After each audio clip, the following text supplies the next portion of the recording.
Bonjour, heureux de te retrouver pour sa parole, pour toi. Dieu parle encore aujourd'hui et Dieu nous parle des enjeux concrets de notre vie. J'ai écrit un livre aux éditions viensetvoix.fr que vous pourrez retrouver sur Internet qui s'intitule « Trouver la bonne personne » pour se marier. Et j'ai abordé ce livre parce que je crois que Dieu veut nous aider, veut être le partenaire de la réussite de notre vie amoureuse. Et je crois que Dieu s'intéresse à ces aspects très concrets. Comment on fait une connaissance avec quelqu'un? Comment on trouve la bonne personne? Et aujourd'hui, j'aimerais voir ni timide, ni rêveur. Parce que j'ai souvent le sentiment, quand je vois des chrétiens qui cherchent, qui voudraient se marier, qui sont frustrés de ne pas être mariés, qu'on a affaire à des gens sauvages. Et j'aimerais te dire, avant toute chose, ne fais pas le sauvage. Arrête de faire le sauvage. Arrête de rester dans ton coin. Je veux dire, fréquente des autres chrétiens.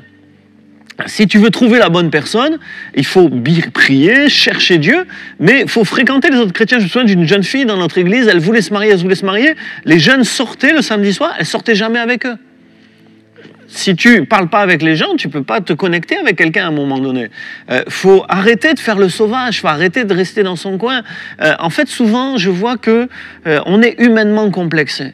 On a Jésus dans notre vie, on a le plus merveilleux du monde, il a cru en nous, il est rentré dans notre vie, et puis on fait le complexer parce qu'on se trouve pas bien physiquement, parce que nos parents nous ont pas valorisés, il y a mille et une raisons, mais on est complexé, et du coup on est complexé dans les relations avec les autres. Mais la Bible dit, nous n'avons pas reçu un esprit de timidité, mais un esprit de force, d'amour et de sagesse. Bien sûr, cet esprit de force, d'amour et de sagesse, c'est pour le témoignage, c'est pour servir Dieu, mais ça doit aussi transformer notre personnalité en profondeur. Ça doit nous faire sortir de nos complexes, triompher de la timidité, et ça doit nous permettre d'être plus à l'aise dans la relation avec les autres. Parce que on n'a pas besoin de l'amour des autres, on a l'amour de Dieu. Et on va vers les autres avec de l'amour à leur donner. On n'est pas toujours à se regarder soi-même et qu'est-ce qu'ils pensent de moi. Mais on est fixé sur le Dieu qui nous approuve. On fait ce qu'on peut avec les autres. On essaye de les aimer et d'être le mieux possible avec eux. Mais on est fort de l'amour inconditionnel de Dieu. Et on triomphe de nos complexes, de nos timidités. Et ça se voit aussi dans la dimension de la relation amoureuse. Bien sûr, il y a des grands timides, mais même si tu es un grand timide, j'aimerais te dire que Dieu peut te rendre fort pour faire la démarche. Jeune homme, il y aurait peut-être des filles autour de toi, peut-être une fille qui ferait sa vie avec toi. Mais jeune homme, tu regardes toi, à ton nombril, à tes pieds, à toi-même, tu as besoin de te fortifier dans le Seigneur pour devenir un homme, pour dégager de l'assurance, parce qu'une femme a besoin de voir de l'assurance chez un homme, et oser faire des démarches. Jeune fille, madame, même quel que soit ton âge, tu peux, sans être une séductrice, sans être provocatrice, tu peux sourire, tu peux regarder les gens en face, au lieu de rester dans ton coin, de baisser les yeux et d'attendre que ça te tombe dessus du ciel, que tu vois une étoile, qu'un ange t'apparaisse. Tu peux rentrer en relation avec les gens sans leur sauter dessus, mais tu peux rentrer en relation avec les gens. Moi, je t'ai marqué, dans le groupe étudiant où on était, il y avait un gars, il voulait se marier. Et comme il voulait se marier, il était très entreprenant. C'était gênant pour les autres filles. Mais bien sûr, il a commis des impairs. Je pense que sa manière de faire n'était pas la bonne. Mais la réalité, c'est que en étant entreprenant, en fait, il a quand même trouvé une qui lui a dit oui. Et aujourd'hui, il est marié, ils sont encore mariés. Et malgré tout, si on trouve quelqu'un, quand on sort de la timidité, quand on arrête de rêver, d'idéaliser, de chercher la femme parfaite, l'homme parfait, mais qu'on comprend que le mariage, c'est une alliance avec quelqu'un de réel, qui a des qualités, des défauts, et qu'on a des critères spirituels, bien sûr. Par exemple, le livre des Proverbes, moi j'aime beaucoup, parle de l'homme de valeur, l'homme de bien.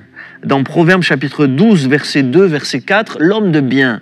Et puis la femme de valeur, dans Proverbes chapitre 19, verset 22 et 31, verset 10, la femme de valeur, l'homme de bien. Il y a des critères spirituels. Les Proverbes nous disent attention à l'homme colérique, attention aux paresseux. Mais les Proverbes nous disent aussi attention à la femme querelleuse. Il y a des gens qui nous sont recommandés et d'autres qui nous sont décommandés. J'aime beaucoup ce texte des Proverbes qui dit aussi ce qui fait le charme d'un homme, c'est qu'il est grand, c'est qu'il a les yeux bleus, c'est qu'il est brun ou blanc. Non, ce qui fait le charme d'un homme, c'est sa bonté.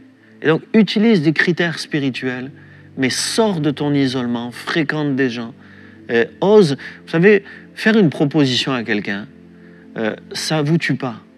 Bien sûr, ça peut être humiliant, parce que l'autre personne ne ressent pas la réciprocité, mais des fois, il faut vérifier la réciprocité. Il ne faut pas le faire trop vite, il faut le faire quand on se connaît bien, mais le faire, ce n'est pas une faute grave, si on l'a bien fait, si on ne fait pas de chantage, on ne fait pas de pression, on traite pas mal la personne qui nous refoule, par exemple, ce n'est pas la fin du monde.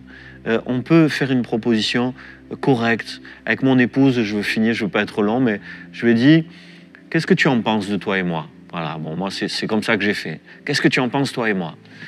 Et elle m'a dit, j'y pense. Et voilà, la conversation s'est poursuivie. On y a pensé ensemble et on s'est mariés. Et si elle n'y avait pas pensé, si elle m'avait dit non, c'est impossible pour moi, eh ben, j'aurais pensé à quelqu'un d'autre, tout simplement. Et sois simple, ne sois pas sauvage, sors de ta timidité, arrête de rêver et rentre dans une relation sérieuse. C'est ce que je te souhaite, c'est ce que Dieu veut pour toi. Seigneur, bénis tous ceux qui m'écoutent et bénissez ce frère, cette sœur, cet ami et permets à chacun de trouver la bonne personne. Combien c'est beau, un homme, une femme pour la vie, qui s'aiment, qui tiennent bon ensemble, qui se soutiennent.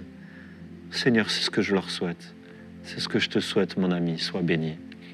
Amen.